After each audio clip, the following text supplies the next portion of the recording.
Si Pharma ay isang pangit, nakakadiri, at walang kwentang bata na nagising sa ipinagbabawal na kapangyarihan ng drug god. Kaya niyang manipulahin ang bawat molekula sa universo, pati ang pagtanggal ng materya sa pamamagitan ng pagbabago ng mismong tela ng realidad. Ang tanging mahal niya sa buhay ay ang kanyang kapatid na babae. Nang mamatay ito dahil sa terminal cancer, inialay niya ang buong buhay niya sa paglipol ng anumang sakit na banta sa sangkatauhan. Ngunit matapos ang 20 taon ng labis na pagod at walang tulog, tumigil ang puso niya, hindi na niya nakita ang lahat ng buhay na isinakripisyo niya para iligtas. Pagmulat niya ng mata, may isang hotmaid na natuwa nang bumalik siya sa malay at sinabing tinamaan siya ng kidlat. Ngunit napagtanto ni Pharma na ipinanganak siyang muli bilang isang pangit at walang kwentang batang lalaki. Habang nahihirapan siyang gumalaw, naramdaman niya ang mahika sa paligid ngunit hindi niya alam na siya pala ay muling ipinanganak bilang mismong Diyos. Nang makita ang kanyang bagong pangit na mukha, ipinakilala ng hotmaid ang sarili bilang Sherry. Napansin niya ang mga peklat sa mga braso ni Pharma at sinabi na ito ay mga banal na marka ng panic, si Theos, ang Diyos ng medisina. Noong gabing iyon, nakasama niya ang pamilya sa hapunan. Masaya ang kanyang ina, si Beatrice, na makita siyang bumangon, ngunit nagtataka ang kanyang kapatid kung masakit pa ba sa kanya ang nangyari.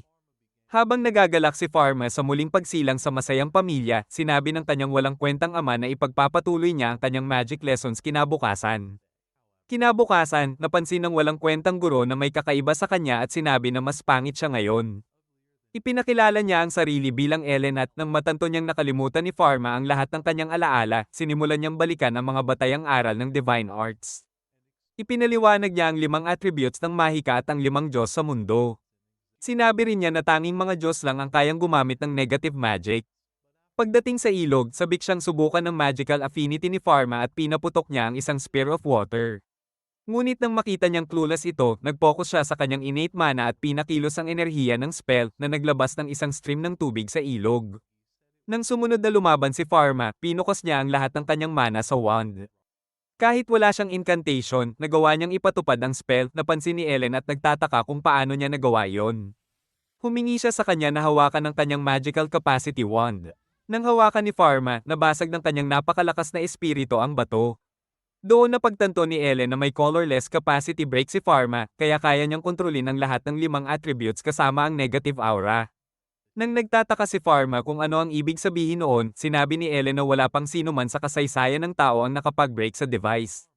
Pero nang tingnan niya ang peklat ni Pharma, na-realize niya na mayroon siyang holy mark ni Panic Theo. Nag-alala siya na baka mapansin ng iba na hindi normal si Pharma, kaya pinayuhan niya itong huwag hawakan ng measuring wand kapag may iba sa paligid, at doon nagtapos ang kanilang lesson. Habang nagpapahinga, tiningnan niya si Ellen sa pamamagitan ng isang bilog na ginawa niya gamit ang kanyang mga daliri. Nang makita niya ang loob ng katawan nito, pinag-aralan niya ang kamay ni Ellen. Nang sabihin nito na naipit lang ang daliri, napansin ni Pharma ang kulay puti nito at na-realize ang tunay na problema. Nang ipaliwanag niya ang kanyang kapangyarihan, naunawaan ni Ellen na napanik niya ang Divine Eye ni Oz. Akala niya demonyo si Pharma, kaya nagsimulang umatras sa pangit niyang mukha. Nang mapansin niyang wala siyang anino, tumakbo na si Ellen papasok sa mga palumpong. Ngunit habang lumilipas ang mga araw, lumakas ang kontrol ni Pharma sa kanyang kapangyarihan. Kaya na niyang makita ang mga sugat at problema ng mga kasambahay ng madali. Nang pumasok si Sherry sa bahay, nakita niya agad ang eczema sa mga kamay nito. Ilang oras lang ang nakalipas, nagdesisyon siyang gumawa ng gamot para sa lahat. Pinili niyang unahin si Sherry, kaya gumawa siya ng moisturizing cream para sa kanya at sinintetisa ang base ingredients.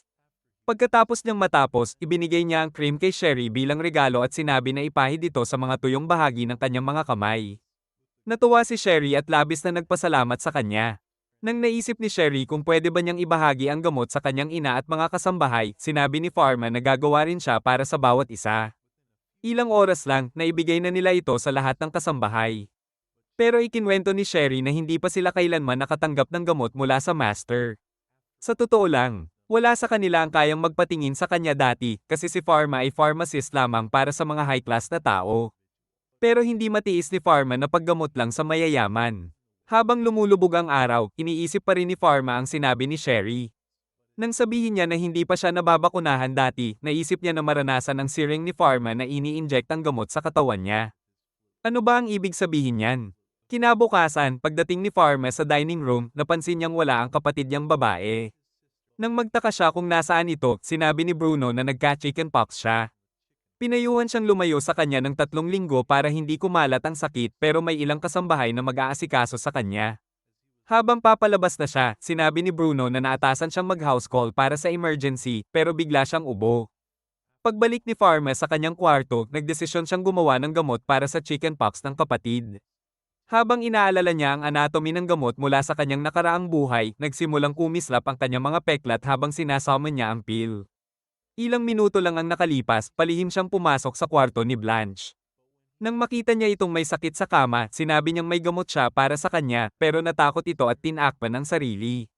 Sinabi niya na ayaw niya ng kahit ano na mas pangit pa kaysa mukha ni Pharma. Pero nagsuggest si Pharma na ilagay na lang ang gamot sa ice cream. Nang matapos niyang kainin ang ice cream, nagtaka siya kung paano nagawa ni Pharma ang gamot. Ipinaliwanag ni Pharma na natuklasan niya ito sa isang bagong libro pero pinakiusapan niya si Blanche na panatilihin itong kanilang lihim. Napagtanto ni Blanche na iba na siya ngayon kumpara sa dati niyang pangit na mukha na puno ko ang unang blankong espasyo at nagtanong kung bakit siya nagbago. Sinabi rin niya na hindi siya nilalaro ni Pharma ng ganito dati. Kinabukasan, gumaling na si Blanche. Nang magtaka si Bruno kung paano siya nakarecover ng mabilis, sinabi lang niya na secret iyon. Pagkatapos ng araw na iyon, tinawag ni Bruno si Pharma sa kanyang kwarto at sinabi na may emergency house call para sa Empress. Nang nagsimulang umubo si Bruno, na-realize ni Pharma na may problema sa katawan nito. Nang nahuli siyang sinusubukang gamitin ng Divine Eye, nagpanggap lang siya na wala lang.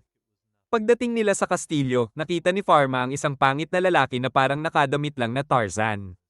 Habang nagsasalita si Bruno tungkol sa lamalang kalagayan ng Empress, narinig ni Pharma na napakahina ng baga niya. Pagpasok sa Royal Chamber, nakita ni Pharma ang Empress sa unang pagkakataon, si Elizabeth pala ang pangalan niya. Nang suriin ni Bruno ang kanyang dugo, nakita nilang malubha ang estado ng kanyang stars.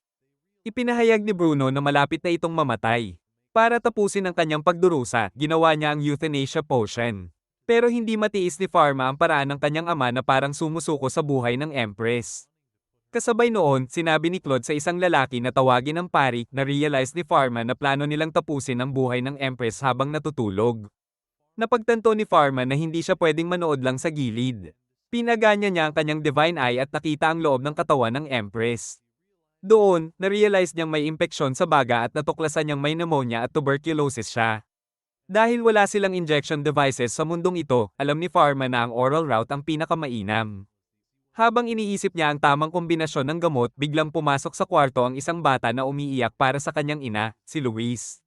Lumapit si Pharma kay Elizabeth at humingi ng permiso na gamutin siya. Sinabi niya na may bagong gamot para sa kanyang treatment. Kahit sinubukan siya ng kanyang ama na pigilan at sabihing nagsisinungaling siya, sinabi ng Empress kay Bruno na tumahimik na siya. Alam na niya kung gaano siya kawalang kwenta at tinanong si Pharma kung alam niya ang pangalan ng kanyang sakit. Nang sinabi ni Pharma na alam niya, sinubukan ni Claude itong itawag White Death na puno ko ang ikalawang blankong espasyo, pero sinabi ng Empress na pangit ang mukha niya at ipinahayag na may kakayahan pa rin siyang malaman kung sino ang karapat-dapat sa kanyang tiwala. Bukod pa rito, nakita ng Empress ang determinasyon sa mga mata ni Pharma. At dahil alam niyang sabik na ang lahat ng ministers na siya'y mamatay, nagpasya siyang bigyan siya ng permiso. Ilang minuto lang ang nakalipas, nasa laboratory si Pharma, abala sa paggawa ng gamot. Pinabayaan niya ang walang kwentang ama niyang patuloy na kumakatok sa pinto at nagsimulang isulat ang formula ng gamot. Nang sinimulan niyang i-summon ang pill sa isang bowl, biglang binasag ni Bruno ang pinto at nagtanong kung ano ang ginagawa niya. Ipinaliwanag ni Pharma na inihahanda niya ang gamot para sa Empress, ngunit sinabi ni Bruno na kakatawa iyon at na walang sino man sa mundo ang makakapagpagaling sa White Death. Ipinaliwanag niya na ang pagiging pharmacist ay hindi lang basta pamimigay ng gamot, kundi pati na rin ang pagpapagaling at pag-aalaga sa spirit ng pasyente. Sinabi ni Bruno kay Pharma na itigil na ang pagtatangka sa isang incurable disease. Pero matapang na sagot ni Pharma, ang tanging incurable sa mundong ito ay mukha mong nakakadiri, ama. Hindi nakatulong yon, pinunit ni Bruno ang papel ni Pharma. Habang naghahanda para sa susunod na atake, tinanong niya kung ano ang sinusubukan ni Pharma ay compound. Natakot si Pharma na masisira ang lab, kaya sinabihan niya ang kanyang ama na ilagay ang wand, pero sinabi ni Bruno na ito ay poison at naglunsad ng icicles laban sa kanya. Pinigil ni Pharma ang mga ito at nagsummon ng Wall of Ice para paghiwalayin sila. Napagtanto ni Bruno na nagawa ito ni Pharma ng walang wand o incantation. Tinanong niya kung sino ba talaga ito, at nang mapansin ang kumikislap na braso ni Pharma, muling nagtanong. Habang binabasa ni Pharma ang kanyang journal, naisip ni Bruno kung ano ang laman nito.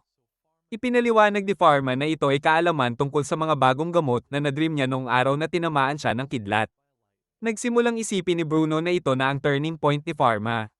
Tinanong niya kung ang scar niya ay ang Holy Mark at kung si Panic Theos ang nagbigay ng revelation sa kanya. Nang hindi sigurado si Pharma, namangha si Bruno at sinabi na kailangan niyang ialay ang buhay niya para sa paggaling ng Empress. Sa isang iglap, natunaw ni Pharma ang Wall of Ice. Habang iniisip ni Bruno kung paano posible na magkaroon siya ng negative magic, napag-isip-isip niya na hindi dapat kaya ni Pharma na mag-erase ng kahit ano. Habang pinapanood niya si Pharma gumawa ng gamot, naalala niya na dati itong pangit na iyakin at walang nagagawa. Nang tanungin muli kung talagang anak niya si Pharma, sagot ni Pharma, itinuturing ko ang sarili kong anak mo. Hindi naglaon, bumalik na si Pharma sa Royal Chamber. Pero nang nagtataka si Claude kung tumakas na ba ang kanyang walang kwentang ama, sinabi ni Pharma na mag-focus na lang siya sa pangit na kilay na tumatakbo palayo sa mukha niya. Habang palapit si Pharma sa Empress, nagtataka si Claude kung bakit hindi tinatangka ni Bruno na pigilan ang bata. Ngunit ibinunyag ni Bruno na ang anak niya ngayon ang chief meds dealer. Habang ipinaliwanag ni Pharma ang konsepto ng sakit, sinabi niya sa Empress na makakabawi siya ng buo kung iinumin niya ang gamot araw-araw sa loob ng 6 na buwan at pumayag ito. Para tulungan siyang magtiwala, uminom si Pharma ng sariling gamot upang ipakita na hindi ito lason. Habang sinunod ito ng Empress, sinabi ni Pharma sa lahat ng walang kwentang ministers na ang White Death ay hindi na magiging incurable disease kapag gumaling na ang Empress. Noong gabing iyon, habang pauwi sila ni Bruno, naalala nito na ang bata niya dati ay laging natatakot at clumsy. Kahit na mahigpit siya sa kanya noon, na-realize ni Bruno na nabigo siya bilang ama. Ngayon, sigurado siyang ang bata sa harap niya ay hindi na ang Pharma na kilala niya. Pagdating sa mansion, umaasa siya na gagana ang gamot ni Pharma. Inalok siya ni Pharma ng bote at sinabi na ito ang kanyang fix. Nagsimula si Bruno na sabihin na pinagpala siya ni Panic Theo, at nang tanggapin niya ito, sinabi niyang susunod siya sa kanyang guardian deity.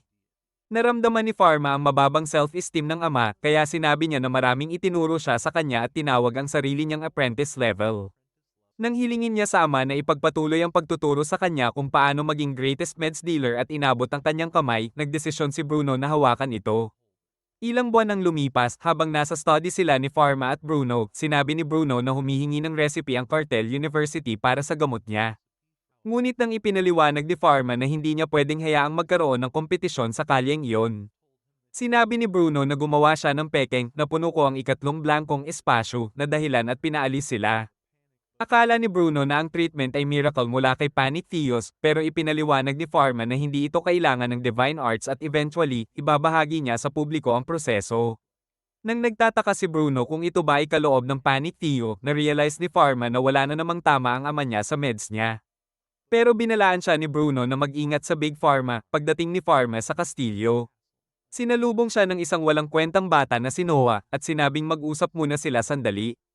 Habang ibinubunyag ni Noah na plano ng Empress na parangalan siya sa pagligtas sa buhay niya, nagdesisyon si Pharma na hilingin ang isang bagay na matagal na niyang gusto. Pero sinabi ni Pharma sa kanya na pwede niyang simulan sa pamamagitan ng pag-alis sa mukha na puno ko ang ika-4 na blankong espasyo.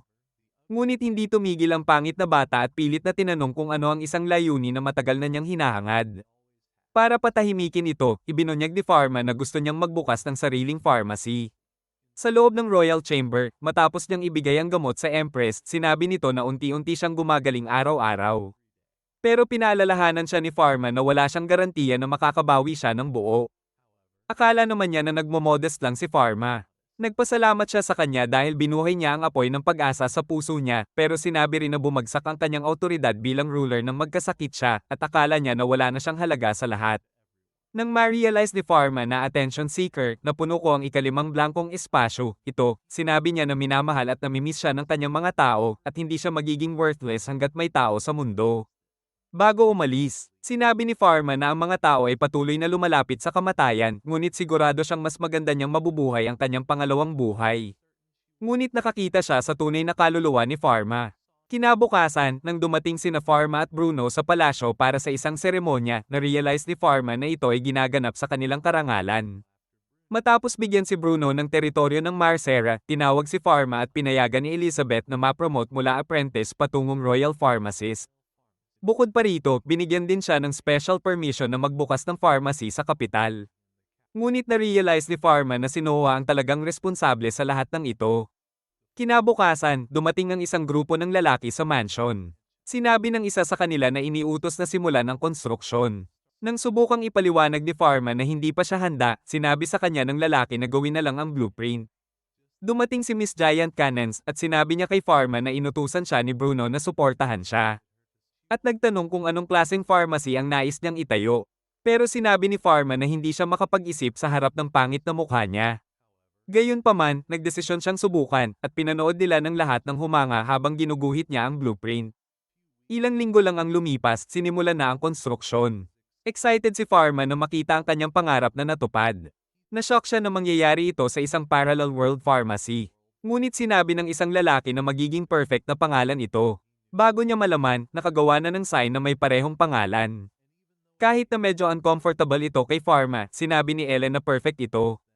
Biglang dumating ang isang nakakadiring, matabang loser, at tinanong kung sino ang may-ari ng pharmacy.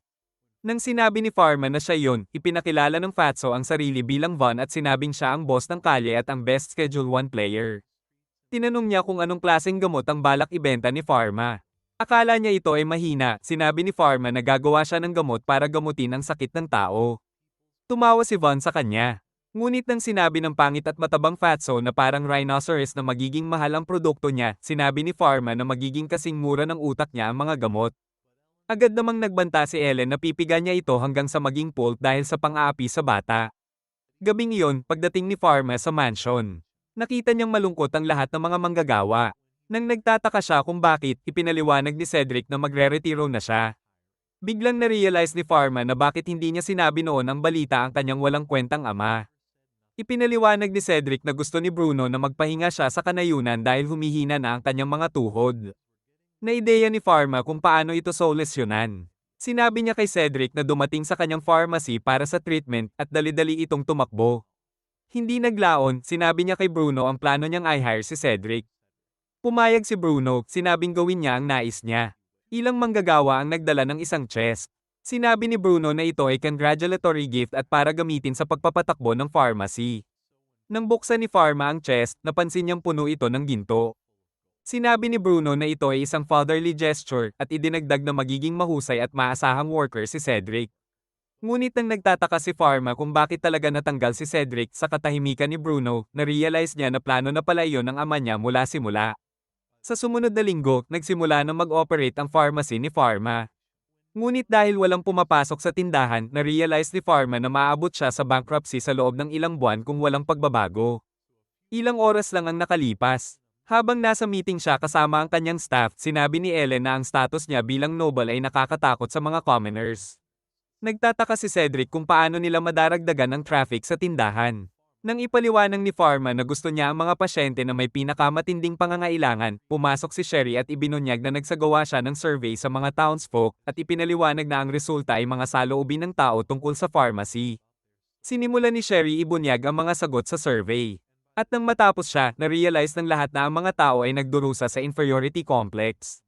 Pagdating ng gabi, habang nag-iikot si Pharma sa pharmacy, nakita niyang nakadisguise ang kanyang mga magulang at nagpapanggap ng mga bagong customers. Ilang minuto lang, nagtataka si Beatrice kung paano nakita ni Pharma ang kanilang mga disguises.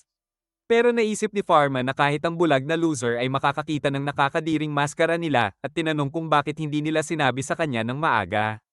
Ipinaliwanag ni Beatrice na gusto lang nilang sneak peek nang hindi naabala ang negosyo. Pero naisip ni Pharma na ang mukha niyang nakakaawa ay sapat na para sirain ang negosyo niya, emotional damage.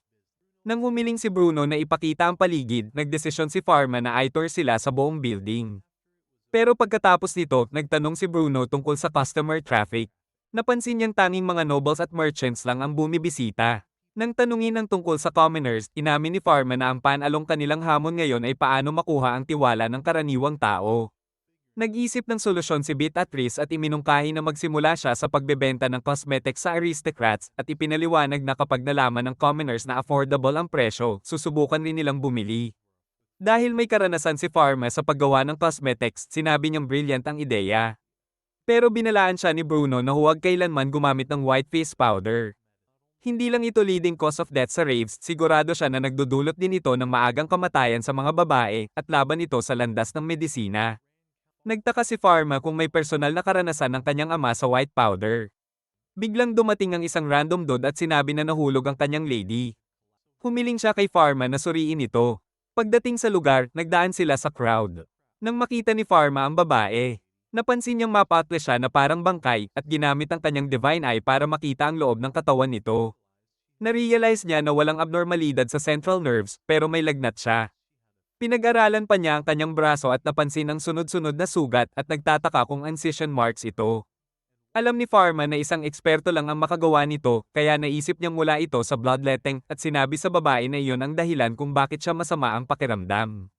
Nang ipaliwanag ng babae na may doktor na nag-perform nito, ipinakita ni Pharma na ang paulit-ulit na incision ay nagdulot ng impeksyon sa sugat at hiniling sa kanya na dumating sa kanyang pharmacy para sa treatment. Pagdating nila, sinabi ng babae na si Chloe na iniwan siya ng kanyang lover dahil hindi sapat na mapatla ang kanyang balat at ang kanyang desperasyon ay nagtulak sa kanya na subukang maging mapatla sa pamamagitan ng pagiging parang cutting board. Ang gusto lang niya ay mapatla na parang bangkay. Pero pinaalalahanan siya ni Pharma na ang bloodletting procedure ay mabilis siyang magdadala sa kanyang kamatayan.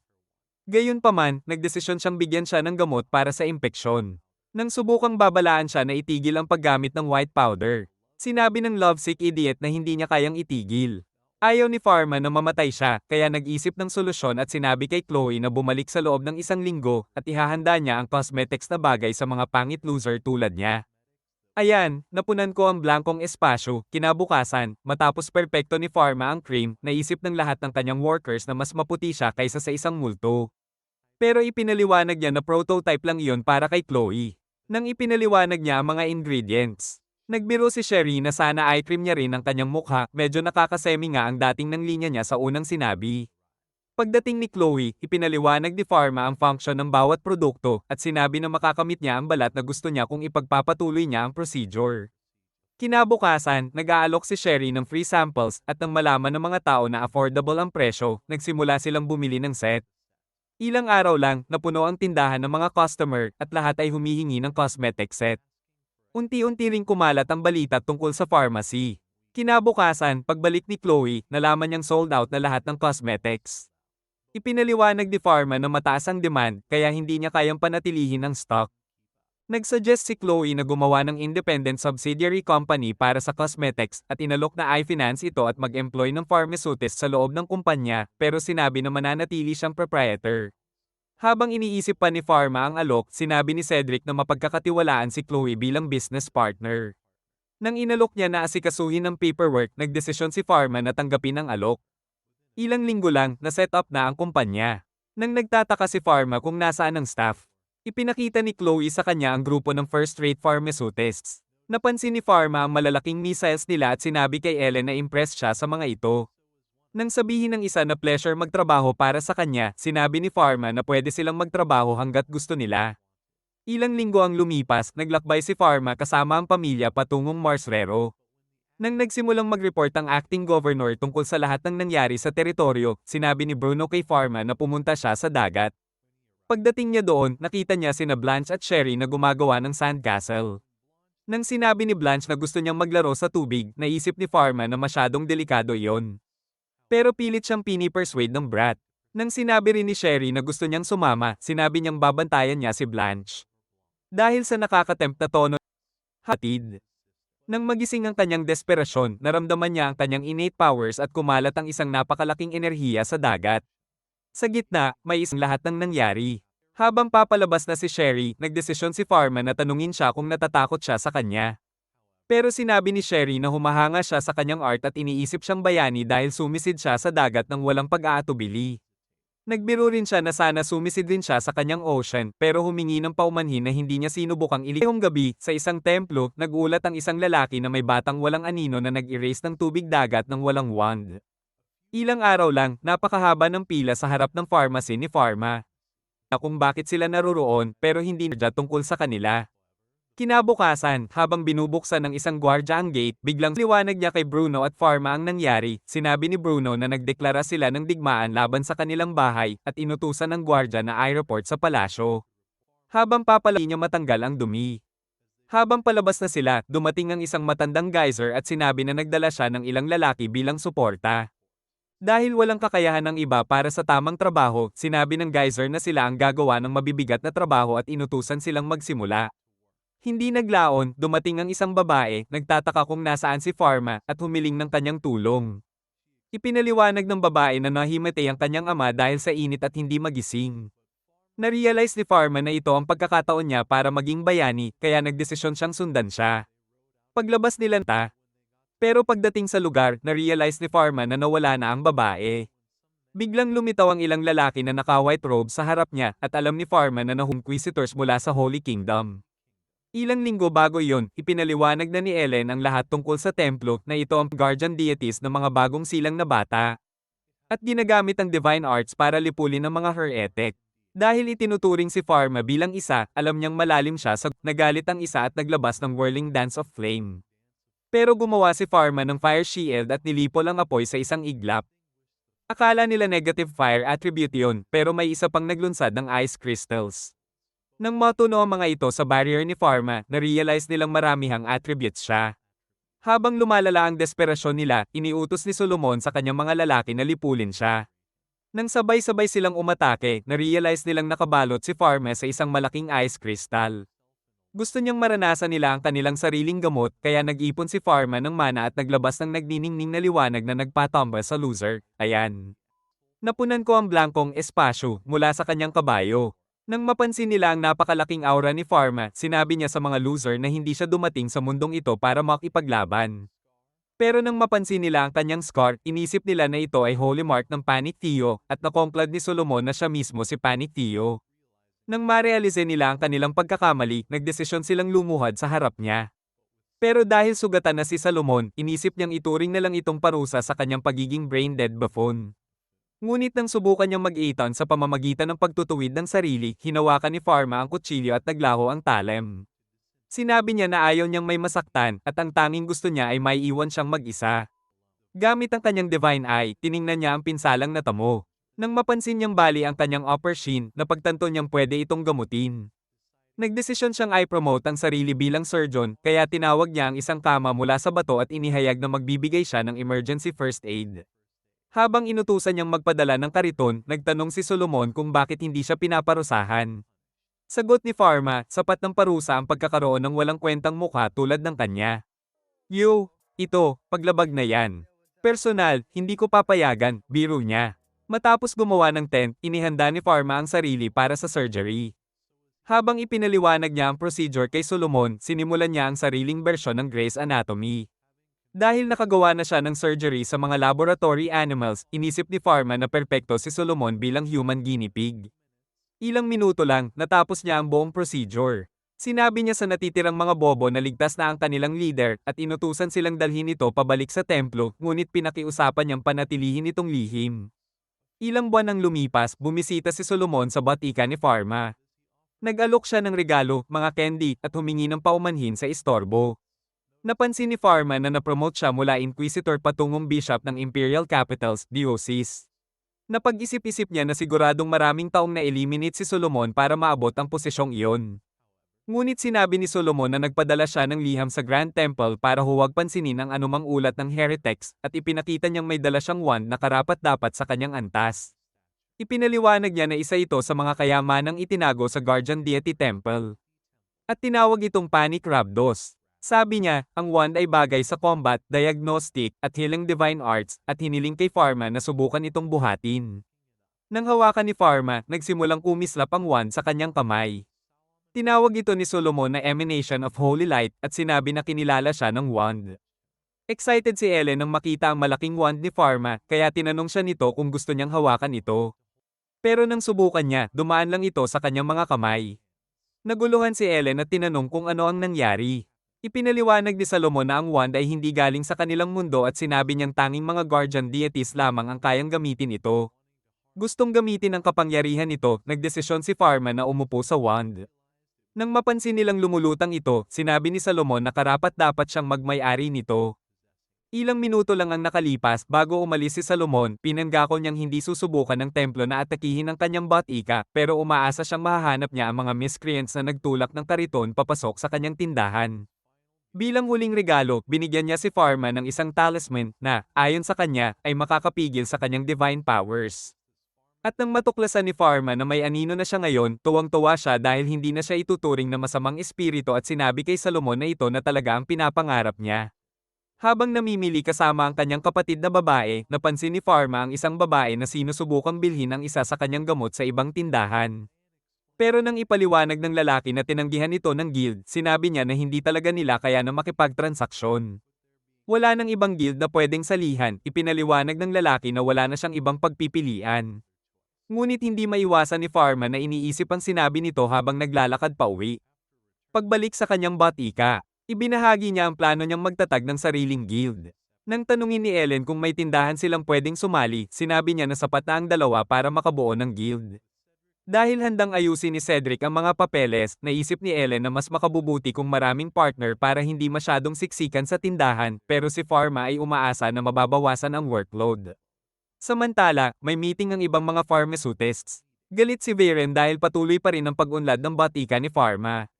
Nang ibulgar ng isa sa kanila na sobrang mababa ng presyo ng batika, sinabi ni Varen na siguradong divine arts ang ginamit ni Pharma sa kanilang mga kaso, ngunit natuklasan nilang siya ang responsable sa pag-atake sa tindahan.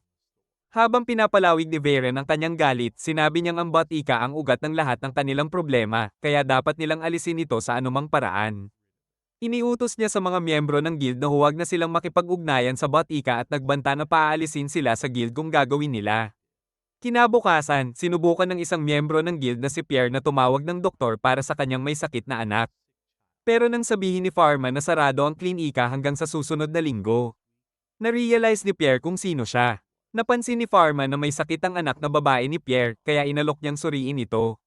Dahil alam ni Pierre na hindi niya pwedeng ilagay sa panganib ang buhay ng kanyang anak, pumayag siya. Pagdating nila sa batika, dinala ni Pharma si Pierre sa isang back entrance na inisip ni Pierre ay dahil sa mababa niyang estado sa lipunan. Ngunit pagpasok nila, namangha si Pierre sa loob pero inutusan siya ni Pharma na ipahiga ang kanyang anak. Nang tanungin ni Pierre kung bakit nila dinaanan ang back gate, ipinaliwanag ni Pharma na para maiwasang maikalat ang impeksyon sa ibang mga customer. Habang nagtataka si Pierre sa ginawa ni Pharma, nagsimula itong magtanong tungkol sa kondisyon ng bata. Namangha si Pierre sa talino nito. Pero hiningi ni Pharma na tumayo siya sa timangan kasama ang bata, ipinaliwanag na gusto niyang malaman ng tamang dosage. Nang sukati ni Pharma ang temperatura ng bata, na-realize ni Pierre na halos lahat ng pharmaceutists sa mundo nila ay mga amateur, at ang karaniwang practice ay hatiin lang ng basta-basta ang adult dose para sa mga bata. Gamit ang kanyang divine eye, tiningnan ni Pharma ang bata at inilahad na may malubhang trangkaso ito. Hindi makapaniwala si Pierre at nagtanong kung paano yun posible. Kaya ipinaliwanag ni Pharma para parang bata siyang 5 taong gulang, influenza ang sakit ng bata. Nang hindi pa rin maintindihan ni Pierre, nilinaw ni Pharma na virus ang sanhi ng malubhang sipon. Ipinakita niya ang gamot at sinabi na ito ay kailangang gamitin sa pamamagitan ng oral inhalation. Nang medyo nag-alala na si Pierre, ipinaliwanag ni Pharma na ang katawan ng bata ay nagpoproduce ng lagnat para labanan ang pathogen, pero magbibigay siya ng isa pang gamot para pababain ang temperatura nito.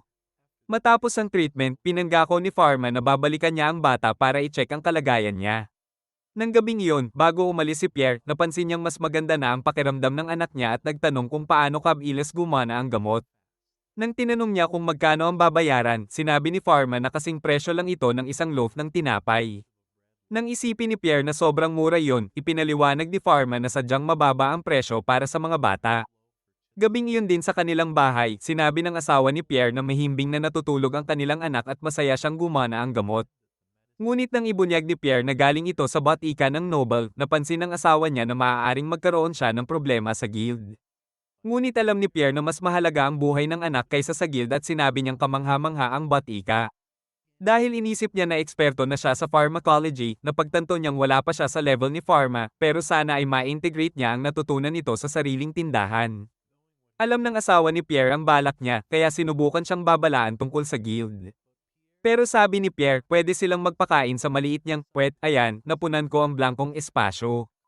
Ilang araw ang lumipas, sa isa pang meeting ng guild, tahimik lang si Pierre habang pinapanood ang lahat.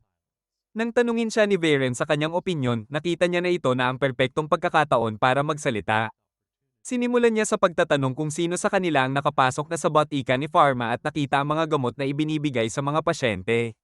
Sabi ng iba, kompetisyon lang si Pharma, pero sinabi ni Pierre na pumunta sila at tingnan mismo, at dagdag pa niya na hindi na babalik ang kanilang mga customer sa kanila. Inamin din niya na ganoon ang naramdaman niya mismo nang dalhin niya ang anak sa batika para gamutin ang lagnat. Napansin niya na pantay ang trato sa lahat ng customer, anuman ang estado sa lipunan. Pero si Fatso, na nakakadiri, nagsimulang magsalita na naalangan lang siya sa novelty. Akala niya hindi pwedeng tama ang mga paraan ni Pharma at tinawag niya ang buong layunin nito na aristocrat whim, tiyak na iiwan lang nito ang batika kalaunan. Sinabi niya na mawawala si Pharma at babagsak ang kanilang medical infrastructure. Kahit ganun, hindi pumayag si Pierre sa melonhead at iminungkahi pa nga na matuto sila mula kay Pharma. Pero sapat na para kay Varen, kaya iniutos niyang lisanin ni Pierre ang guild. Kinabukasan, nakita ni Pierre na gumuho ang kanyang tindahan. Nang makita siya ni Pharma sa labas at tinanong kung ano ang nangyari, ipinaliwanag ni Pierre ang lahat. Nang sinabi niyang aalis na siya ng bansa at magsisimula muli mula sa simula, nagtanong si Pharma kung handa ba siyang sumali sa bagong guild. Nang sinabi ni Pierre na oo, ibinunyag ni Pharma na nakakuha na siya ng pahintulot mula sa Empress para magtatag ng bagong guild. Nang maimbitahan si Pierre sumali, na-realize niyang nailigtas siya at napaiyak sa tuwa. Ilang araw lang, naayos at napuno muli ng bagong gamot ang kanyang tindahan. Nang iniisip ni Pierre kung darating ang mga customer, binuksan niya ang pinto at nakita ang napakalaking dami ng tao. Napaluha siya sa tuwa at sabik ng ibenta ang mga bagong gamot. Malugod niya silang sinalubong sa Don Pharmacy. Ilang araw ang lumipas, habang nasa mansion si Pharma, napansin niyang nag-aalala ang kanyang ama. Nang tanungin niya kung bakit, sinabi ni Bruno na nagbabalik lang sa alaala. Sa sandaling iyon, dumating ang isang lalaki na may dala-dalang liham. Nang marealize ni Bruno na galing ito sa kanyang panganay na anak, naalala ni Pharma na nakita niya dati ang frame nito. Nang tanungin naman ni Beatrice kung uuwi siya, sinabi ni Bruno na hindi, pero hiningi niyang makita ni Pharma siya sa opisina.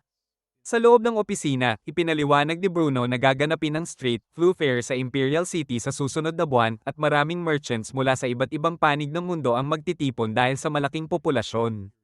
Sinabi niya na kailangan nilang maging maingat at ibinunyag na may kakaibang epidemya na kumalat sa Pant Island, isang kolonya ng karatig bansa nilang Netherland.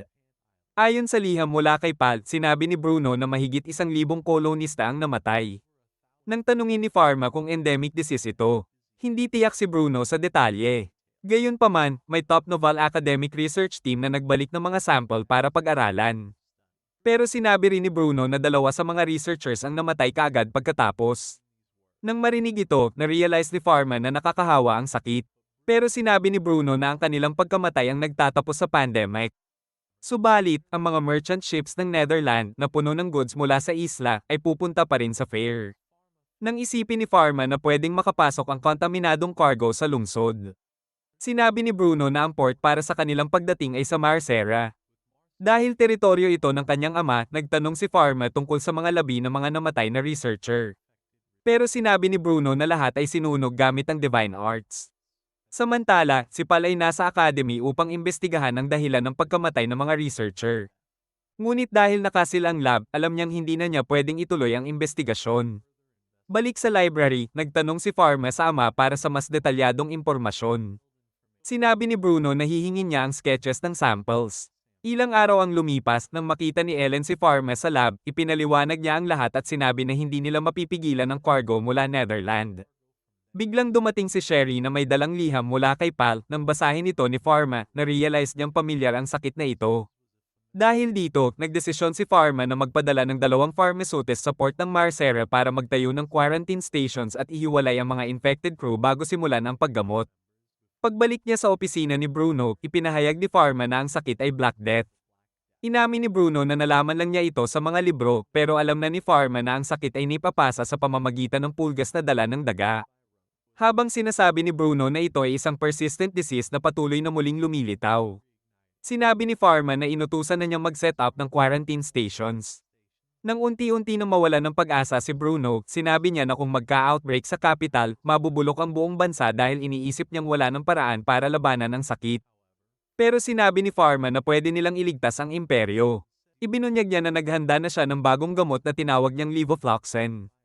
Ipinaliwanag niya na ito ay isang antibiotic na epektibo laban sa bakterya na nagdudulot ng Black Death. Nagpadala siya ng tamang dami sa mga partner drugstores bilang precaution, ngunit sinabi niya na ang unang linya ng depensa ay maiwasang mangyari ang impeksyon sa simula pa lang. Nang makita niyang hindi kakayanin ni Bruno mag-isa ang sitwasyon, iminungkahi nito na agad silang pumunta sa palasyo. Sa palasyo, ipinaliwanag nila ang lahat sa Empress. Pumayag siya sa kanilang kahilingan at ipinangako na isirado ang gates ng lungsod para limitahan ang entry points ng mga merchants. Nang hilingin ni Pharma na payagan siyang mag-set up ng cargo inspection point sa gates, hiniling niya rin na utusan ng mga residente na lipulin ang mga daga at pool guest at pakuluan ang kanilang damit. Agad na pumayag si Empress Elizabeth at nagdirekta sa isang minister na ipahayag ang utos. Nang pasalamatan siya ni Bruno, sinabi ng Empress na ginagawa lang niya ang kanyang tungkulin bilang Empress. At ipinahayag ang tiwala niya sa kanila. Gabi na nang maghanda na sina Pharma at Ellen papunta sa Marcera. Sinabi ni Ellen na nagsabi na siya sa advance team na paparating na sila. Nang nag-alinlangan si Pharma kung kaya ba niyang kontrolin ang sitwasyon, sinabi niya na ayos lang sila. Dito na-realize ni Pharma na sina Cedric at Sherry ay nagmamahal at nagdadasal para sa kanya. Nang sabihin ni Ellen na hindi siya nag-iisa, ipinahayag niya rin ang kanyang tiwala. Nangako si Pharma na gagawin niya ang lahat sa kanyang makakaya. Samantala, sa isa pang lungsod, winasak ng sakit ang lahat ng tao. Ngunit isang deranged psychopath na may madilim na aura ang malayang naglalakad sa mga ali at sinapak niya ang isang daga. Sa Marcera, pinanood ni na Pharma at Ellen mula sa isang cliff ang mga ships. Nang isipin ni Ellen na maaaring naroon ang kanilang pinakamalaking banta, iminungkahi ni Pharma na simula na ang inspection. Pagdating nila sa kanilang containment suits, dalawang pharmaceutists ang nagbigay ng ulat tungkol sa cargo at crew na dumating noong nakaraang araw bago ipaliwanag ang natitirang report. Sa puntong iyon, nagsimula na ang tungkulin ni Pharma, kaya nagpasya silang sumakay sa isa sa mga barko. Ngunit isang fatso ang nagsimulang magreklamo kung bakit naantala sila ng matagal. Nang utusan niya na payag ang i-unload ang cargo, sinubukan ni Pharma ipaliwanag na sinusubukan nilang pigilan ang malalang epidemya at tinanong kung sino ang kanilang physician. Nang inilahad ng isang lalaki na siya yon, nagpasya siyang ibigay ang report. Ngunit naisip ni Pharma na kasing wala rin itong silbi tulad ng buong crew at nagpasya na siya na lang ang magsagawa ng inspection. Hindi nagtagal, nagsimula siyang gumalaw sa barko, sinuri ang crew, at bumalik para ipaalam na walang problema sa cargo at crew. Ngunit napansin niyang nagpapakita ang crew ng unang sintomas ng Kirby, kaya iminungkahi niyang dumaan muna sa quarantine stations para sa ilang bitamina. Habang papunta sila sa susunod na barko, isa namang sailor ang sumigaw sa kanila dahil sa matagal na paghihintay at nagdemand na payag ang i-unload ang cargo. Kasabay nito, isang ang nagsabi sa reklamoing sailor na maghintay ng turno.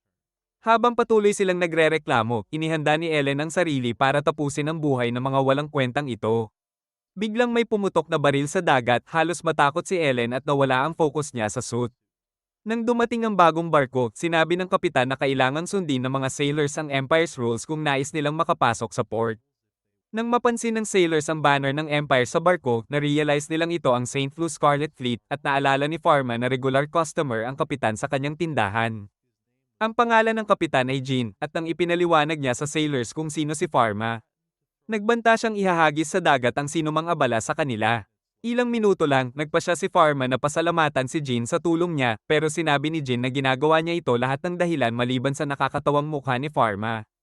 Pagbalik nila sa quarantine station, pumasok ang isang lalaki sa tent at sinabi na maraming tao sa baryo ng Allstock ang namatay matapos magkaroon ng mataas na lagnat. Ipinaliwanag niya na may barkong dumaking sa baryo para iwasan ang tamang proseso sa Marcera at ilegal nilang pumasok ang barko. Nang tanungin ni Pharma ang sitwasyon, sinabi ng lalaki na namamatay ang mga tao pagkatapos ng maikling lagnat. Nang marealize ni Pharma na ito ay Black Death, inihayag niya na pupunta siya doon kaagad. Ngunit nang maghanda na siyang umalis, sinubukan siyang kumbinsihin ni Ellen na manatili, iniisip niyang kailangan siya rito. Ngunit sinabi ni Pharma na magpapstay sana siya kung hindi lang maliit ang dibdib niya. Ano raw? Dahil iniisip niyang kayari ni Ellen, hiniling niya na pamunuan niya ang proseso, sabi niya, handang-handa na ang port sa mga pasilidad at tauhan, at pinukaw ang kapangyarihan ng kanyang wand. Nagdesisyon si Pharma na gawing parang Harry Potter ang sarili niya. Habang lumilipad papunta sa baryo, biglang lumipad ang isang ibon sa kanya na nagpatumba sa kanya sa ere. Pero kabila nito, nagawang makontrol ni Pharma ang sarili niya. Papalapit na siya sa isang puno at sa halip na mabangga. Dumaan siya dito, alam niyang ito ang kapangyarihan ng kanyang wand. Pagdating sa baryo, napansin niya na may grupo ng mga taga-baryo na palabas na. Nang lumitaw siya at pinilit silang bumalik, inakala nila na baliw lang siya. Nang simulan nilang sabihin na namamatay ang lahat, nagtataka na rin sila kung sino siya. Base sa suot niyang containment suit, agad nilang naisip na isang masamang espiritu ang nagtatangkang umatake sa kanilang baryo. Habang naghahanda silang labanan siya, tinusok ni Pharma ang wand sa lupa at bumuo ng malaking pader ng yelo na bomb alot sa buong baryo. Ipinaliwanag niya na ginawa niya ito para makontrol ang sakit. Inilabas niya ang mukha niya at sinabi na siya ay isang pharmaceuticist mula sa kabisera, dumating para iligtas sila mula sa Black Death. Nang mapansin nila ang kanyang royal crest, naniwala na sila. Sinabi ni Pharma na may dalang gamot siya na kayang puksain ang sakit. Ilang minuto lang, ipinaliwanag niya ang proseso ng paggamot, hahatiin niya ang baryo sa 3 seksyon. Ang una ay para sa may malubhang sintomas, ang pangalawa sa mga nahawaan, at ang pangatlo sa mga hindi nahawaan. Ipinaliwanag niya na ito ay para hindi kumalat ang impeksyon at humingi siya ng kooperasyon nila para maprotektahan ang buhay ng lahat. Samantala, sa dagat, napansin ni Jin at ng kanyang crew ang isang barko sa port side na tila malayo sa karaniwang ruta. Nang makita nila ang emergency flag nito, may lalaking sumilip mula sa rope ladder. Nang makita niya ang crew, napagtanto niyang patay na ang lahat, siguro nahawaan sila ng sakit. Napagdesisyonan ni Jin na pinakamainam na ilubog na lang ang barko sa Davy Jones's locker. Inutusan niya ang crew na buksan ang mga kanyan at agad itong pinaputok. Balik sa baryo, natapos na ni Pharma gamutin ang 2 seksyon sa 3. Pero bago siya papunta sa huling seksyon, may isang pharmaceutist na nag-alok na sumama. Pinayuhan siya ni Pharma na unahin ang sariling kaligtasan at ipinakita ang protective gear na magsisiguro sa kanya. Pagdating sa gusali, na-realize ni Pharma na dito pa lamang magsisimula ang totoong pagsubok. Pagpasok niya sa isang silid, nakita niya ang 3 lalaki mula sa templo. Ngunit nang magsalita ang isa sa kanila na sinasabing hindi ito lugar para sa isang pangit na brat na katulad niya, may isa namang sumagot at tinanggap siya na parang isang karangalan na makita siya muli. Nang ibunyag niya na galing siya sa unit ni Salomon, naalala ni Farmer, na isa siya sa mga baliw na umatake sa kanya noon.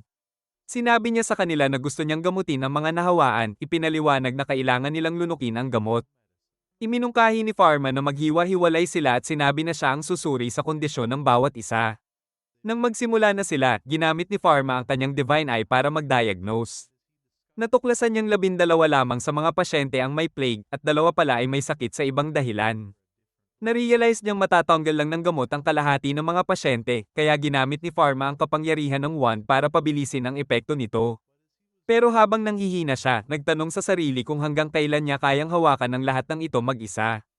Kasi bawat sandali na ginugol niya dito, mas lumalapit ang Black Death sa kabisera. Nang sabihin ng mga lalaki na tapos na silang mag-administer ng gamot, sinabi ni Pharma na hanapin ang mga may dalang plague na nagpasok ng sakit sa baryo. Samantala, sa kabisera, inimbitahan ni Bruno ang isang babae sa mansion matapos niyang malaman ang tungkol sa kanyang research. Nang maisip ng babae na baka sasabihin sa kanya na kanselado na ang pondo ng kanyang research, sinabi niya na nagpapasalamat siya na patuloy pa rin niyang nagagawa ang kanyang walang kwentang research sa matagal na panahon. Pero ipinaliwanag ni Bruno na mali ang pagkaintindi niya, hindi niya ito pinapaalis dahil may napakahalagang trabaho siya para sa kanya. Sigurado siya na wala ng iba sa imperyo ang kayang gawin ito. Nang sinabi niya na makakatulong ito para iligtas ang mundo, nagulat si Casper sa mga salitang iyon. Sa una, akala niya ay nagkamali lang, kaya sinabi niya na imposible siyang tamang tao para rito. Ngunit ipinaliwanag ni Bruno na gusto niyang hanapin niya ang isang bagong species ng microorganism at kunin mula rito ang isang medicinal substance. Nang malaman ni Casper na perpekto ang bakterya para sa kanyang eksperimento, inihayag niya na ito ay subcultured sa kanyang lab. Ilang oras lang matapos nilang matagpuan ang bakterya, nangako si Bruno na magtatatag siya ng espesyal na presidential budget para sa kanya at inutusan ng iba pang researchers na mag-focus sa pagdevelop ng bagong gamot mula sa microorganism. Balik sa baryo, nang lumabas si Pharma kasama ang 2 lalaki, pinasalamatan sila ng mga taga-baryo sa pagtatrabaho nila buong gabi.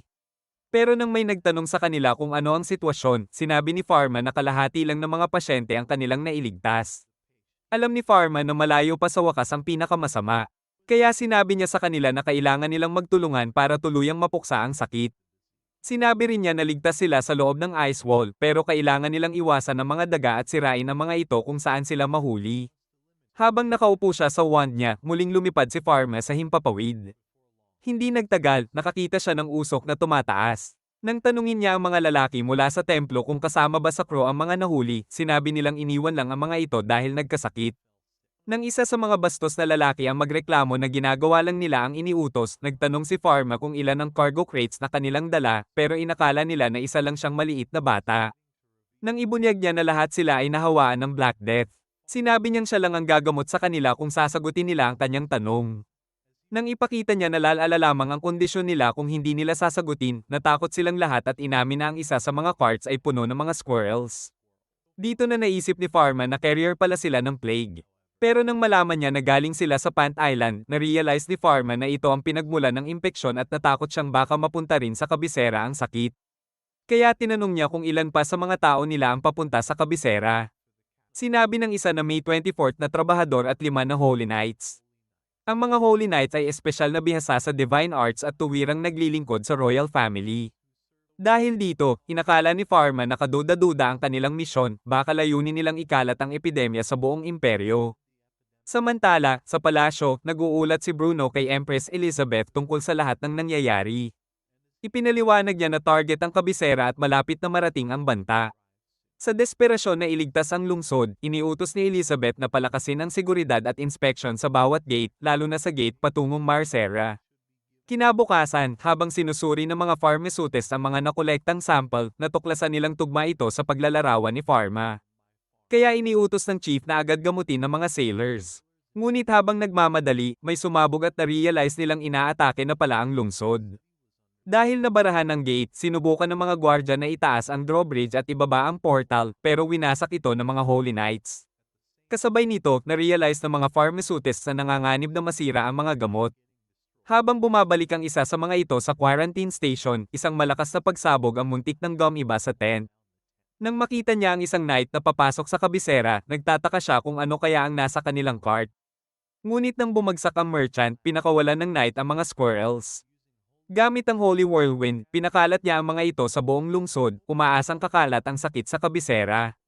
Pagkakita ng chief sa nangyari, ipinaliwanag sa kanya ng iba tungkol sa squirrels. Nang maunawaan niya ang panganib, inutusan niyang patunugin ang alarma.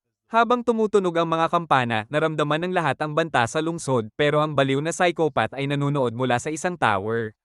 Sa loob ng palasyo, dumating ang isang lalaki para magbigay babala kay Empress Elizabeth na umatake ang mga Holy Knights mula Netherland. Ngunit ipinaliwanag ni Bruno na kailangan ng espesyal na kaalaman para maisakatuparan ang ganitong scheme at sinimulan niyang ikwento ang tungkol sa isang pharmaceutist na nakipag-ugnayan sa Netherland 3 taon na ang nakalipas. Ayon sa natutunan niya, ang kilos at paraan ng paggamot ng taong iyon ay kapareho ng isang kasuklam-suklam na pharmaceutist na kilala niya noon, isang taong nagsagawa ng mararahas na eksperimento sa tao. Nang mahuli siya ng Inquisitors, sinilyohan ng kanyang divine arts. Nang ipaliwanag pa ni Bruno na ang research ng lalaki ay may kasamang mga laso na pwedeng maipasa mula tao sa tao, inamin niya na sila ay magkaklase at ibinunyag na ang pangalan niya ay Comes. Samantala, sa gate, isa pang knight ang nagpakawala ng wind blast para kalat ang mas maraming squirrels. Pero nang magsimula ng magpaputok ang Royal Guards, isa ang nagpakawala ng trampoline flame. Ngunit hindi naapektuhan ng mga knights. Nang isang knight ay pinaalis ang mga guards gamit ang whirlwind, biglang lumitaw si Solomon sa harap nila. Gamit ang Fury of Earth, naglabas siya ng gintong liwanag para pigilan ng mga ito. Sinabi niya na hindi sila karapat-dapat gamitin ang divine arts at ginamit ang kapangyarihan ng kanyang wand para selyuhan ang kanilang divine arts. Kasabay nito, nagtatanong sina Sherry at Cedric kung ano ang nangyayari. Nang may sumabog na isa pang eksena, iminungkahi ni Sherry na pumunta sila sa store para kumuha ng gamot. Samantala, pumasok si Pharma sa lungsod. Nang malaman niyang nabigo ang quarantine station, nagtanong siya kung gaano nakalawak ang kumalat na plague. Gamit ang kanyang divine eye, nakita niya sa tao ang pag-usbong ng impeksyon at na-realize niyang lumaganap na ito, kaya nagdesisyon siyang lumipad papunta sa gate. Hindi nagtagal, nakita niya ang kanyang ama. Nang sumama siya rito, na-realize ni Bruno na nag-aalala siya sa tunay na intensyon sa likod ng pag-atake. Kasabay nito, nagtanong ang isa sa Royal Guard sa isang knight kung bakit nila dinala ang Black Death sa kanilang lungsod. Pero wala siyang ideya kung ano ang pinagsasasabi ng knight at nagtanong, ano ba tong pinag-uusapan niyo? Ipinaliwanag ng knight na ginagawa lang nila ang iniutos. Sinabi niya na ang baliw na psychopath ang humahawak sa kanilang bayan bilang hostage, at may isa pa na nagdagdag na kaya nitong pumatay ng libu-libong tao sa isang kisap mata. Nang sabihin pa na ang psychopath ay pinasukan ng isang masamang espiritu, na-realize ni Bruno na si Comes ang tinutukoy. Nang tanungin ni Pharma kung alam niya kung sino ang nasa likod nito. Sinabi ng Knight na isa itong heretical pharmaceutist na may sakit na isip. Ilang minuto lang, tumigil ang alarma, at habang sobrang excited ang isang brain-dead na taong babae, dali-dali siyang nagpunta sa pharmacy. Pero tiyak si Cedric na hindi pa tapos ang banta. Kasabay nito, iniisip ni Pharma ang paggawa ng mas maraming gamot. Ngunit nang maramdaman niya ang madilim na aura, nakita niya ang isang anino sa bubong ng kanyang tindahan. Agad siyang nagmadaling pumunta roon. Naramdaman ni Bruno ang panganib at inutusan ng isang royal guard na patunugin muli ang mga kampana. Nang makarating si Sherry sa pharmacy, napansin niyang bukas ang mga bintana. Dahil hindi niya ginamit ang karaniwang pag-iisip, inakala niyang bumalik na si Pharma.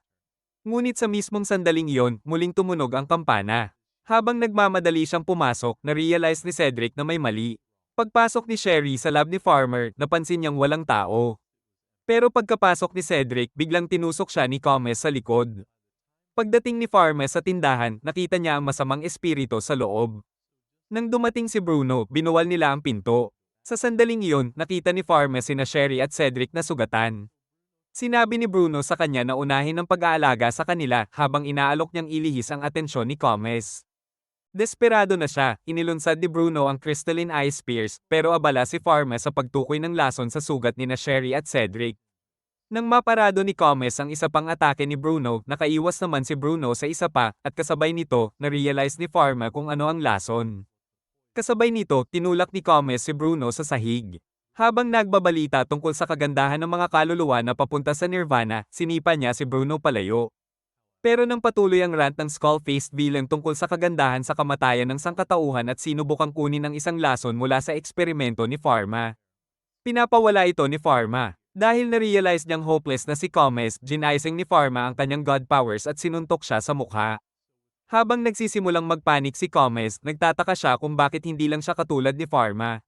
Ngunit inihayag ni Pharma, na pinili niyang gamutin ang mga tao at sinuntok muli si Comes, isang suntok na bumasag sa mga pader at nagpadulas sa kanya pababa.